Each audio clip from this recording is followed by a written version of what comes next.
My actual move to New York didn't happen until 1997. I was able to get an internship with the Artist Space, one of the longest running nonprofit spaces in New York.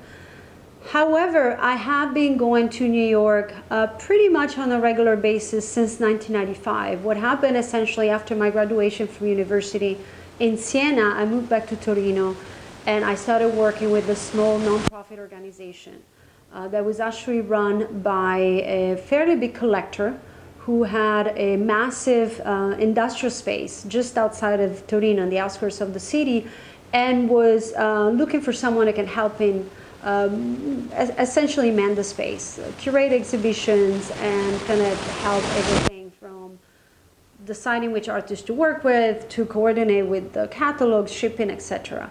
So I did that for a couple of years, and because I spoke a really good English and he didn't, whenever he would travel abroad to either go to an auction or look for artists or think about potential collaborations with different exhibition space outside of Italy, he would take me with him.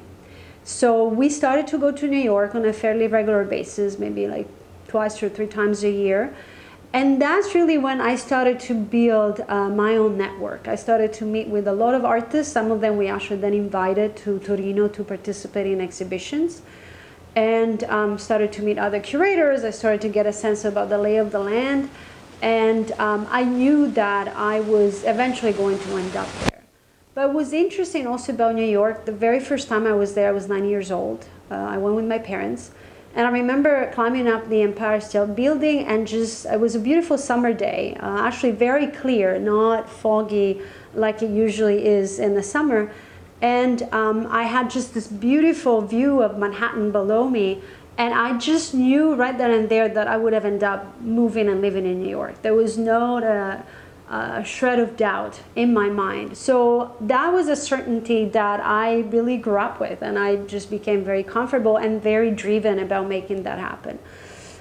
So fast forward, when I started working with this small nonprofit, I immediately started looking at opportunities for internships. And eventually the Artist Space responded. So in 1997, I went to New York for about 3 months. And once again, I fell in love with the city and came back to Italy determined to find some kind of part-time job that would enable me to move back. And sure enough, I did. And so, but summer 1998, then I moved to New York for good. I sold my car, rented my apartment in Italy, and then I busted a move. I actually find New York much easier to get around and to function within than like Miami, for example. You know, public transportation is fantastic. I mean, you can zip, you know, north, south, east, west, all the boroughs, and in a fraction of the time that you can drive, you know, in rush hour from, let's say, Miami Beach to whatever, Wynwood. And I sometimes forget that. Like when I go back to New York and I start to, you know, think about all the people I want to see, all the openings I want to go to, and then I realize how much ground I cover because of that. And I think New York, it's a very livable city. I consider myself a New Yorker, and I think I will be until the day I die. I mean, it left such a big imprint in my soul and my way of being. I became a professional in New York, so all my professional life has really been developed there.